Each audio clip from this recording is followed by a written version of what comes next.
Kindly like, share and subscribe. The Silver Bracelet is a scary tale about two young boys who come across an ancient stone monument near a small village in Ireland. My mother grew up in Ireland and her grandparents lived in a small village, not far from Doolin in County Clare. One summer, when I was 10 years old, my parents sent me to visit them. As soon as I got off the plane, my grandparents were there to meet me. We got into their car and they drove me all the way back to their village. When we got there, I discovered that the area was very remote. There were fields, hills and mountains as far as the eye could see. There were only a few houses in the village and the bus only passed through twice a day, once in the morning and once in the evening. There didn't seem to be much to keep a young boy occupied and I was worried that it was going to be a very boring summer. Luckily, the family who lived next door to my grandparents had a son who was around the same age as me. His name was Cullen and as soon as we met each other, we became the best of friends. I'm sure he was glad to have someone to play with. We spent the summer exploring the area and had many little adventures together in the old caves and ancient ruins. One evening, Cullen took me out to see the Ban. It was a huge, barren and rocky plateau that was covered with a natural limestone pavement. If it hadn't been for the tufts of grass poking up through the cracks in the rock, it would have looked almost like the surface of the moon. When we climbed up the hill, it was almost 6 p.m. and the sun was beginning to set. I saw a large stone structure nearby and when I asked Cullen what it was, he told me they called it a dolmen. 4 large, gray rocks had been arranged in a circle and a long, flat piece of limestone was balanced on top. The sun was shining through the gaps in the rock, making it look eerie and beautiful at the same time. We went over to take a look and I climbed in through the stones. One of the rocks had some strange markings on it. Somebody had carved a series of long and short scratches into the stone. It looked like some kind of ancient writing and I ran my fingers over it, wondering what it meant. Just then I heard Cullen say, "What that over there?" Looking down at the spot he was pointing at, I saw there was a fissure in the rocky pavement we were standing on. It was filled with mud, weeds and moss. Cullen got down on his knees and began scraping away the dirt with his hands. Eventually, he revealed what looked like the corner of a wooden box, sticking up out of the soil. All of a sudden, I got an uneasy feeling in the pit of my stomach. "Let's go home," I said, standing up. "This is kind of spooky." Cullen ignored me and kept digging and tugging at the wooden box until it came free. It was wrapped in rags and when he held it up, I could make out some kind of ancient writing on the cloth. "Give me a look at that," I said and I took the wooden box from him. I couldn't make any sense of it.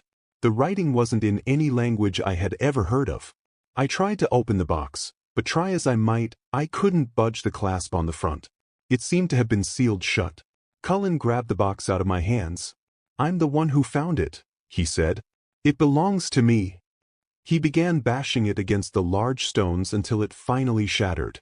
As he prized the broken pieces apart, something fell out and clattered against the stones at our feet. It was a silver bracelet. Cullen picked it up, spat on his fingers and began rubbing it. The mud came off, revealing a strange design on the shining metal surface beneath. There was something very creepy about it. "I bet this is worth a fortune," said Cullen as he tried to put the bracelet around his wrist. Suddenly, I had a very bad feeling. "Don't do that," I cried, but it was too late. The moment that Cullen put on the silver bracelet, a haunting cry echoed around the surrounding area. It sounded like some kind of bird or animal screaming. For a few moments, we looked around. In the light of the setting sun, the area took on a spooky atmosphere. We were so creeped out that we took off running and didn't stop until we were almost home.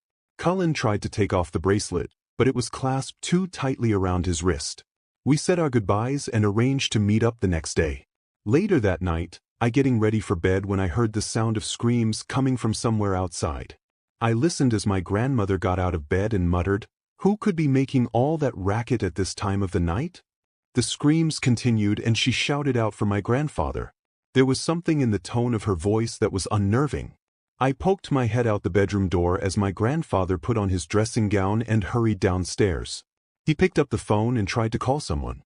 I stood at the top of the stairs, unsure of what was going on. A few minutes later, he hung up and when he turned around, his face was pale. "Those screams were coming from your friend Cullen's house," he said. "They're not answering their phone." I swallowed hard.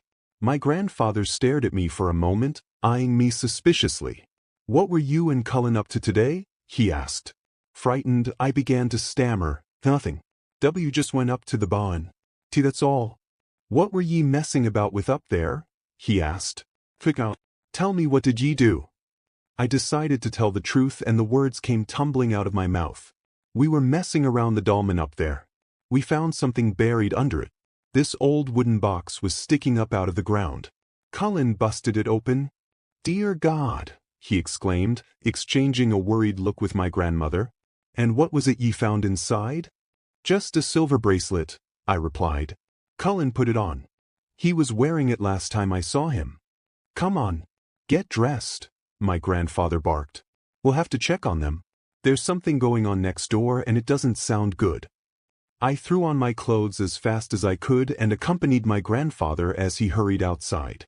My grandmother followed close behind, still in her dressing gown.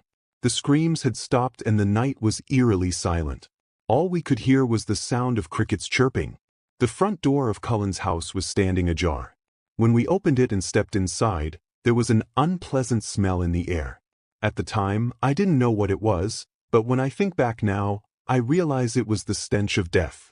The telephone had been ripped out of the wall and lay on the carpet in the hallway. When we entered the living room, the smell was even stronger. Cullen was lying there, slumped in the corner. He was conscious, but his eyes seemed to be glazed over and white foam was drooling from his mouth. My grandfather came to a sudden stop and held me back. In the middle of the floor lay the dead bodies of Cullen's parents. They had been stabbed to death. The scene was so horrible, I couldn't bear to look at it a moment longer. My grandmother was behind me and she shielded my eyes. "Call the police, Maureen," whispered my grandfather. Grandma nodded tearfully and hurried off. My eyes traveled back to Cullen. He was holding a bloody knife in his left hand. His arm was moving back and forth in a jerky motion, stabbing the wall and the carpet. The movement appeared to be involuntary, as if he had no control over it. Staring in horror, I saw that his left arm was completely black and the silver bracelet was still on his wrist. "Is that the bracelet?" whispered my grandfather. I was too shocked to reply. All I could do was nod my head. My grandfather cautiously approached Cullen, but the boy didn't move a muscle. He just lay in the corner, drooling on himself, his arm jerking back and forth. Granddad put his foot on the boy's arm, pinning it to the floor, and wrenched the knife out from between his fingers. "Come here and look at this," said my grandfather. I went running over to where he was crouching and peered over his shoulder. He was holding Cullen's blackened arm, and as I looked closely, I noticed that something was moving underneath his skin. It seemed like there were little bumps moving back and forth inside his arm. I was horrified, but I couldn't take my eyes off it. My grandfather pulled to take the silver bracelet off Cullen's wrist, but it was too tight and wouldn't budge an inch. Picking up the knife, he pressed it against the boy's skin and slit his arm open. I will never forget that sight. There wasn't a drop of blood. Instead, thousands of tiny insects came pouring out of the wound. Cullen showed no reaction whatsoever.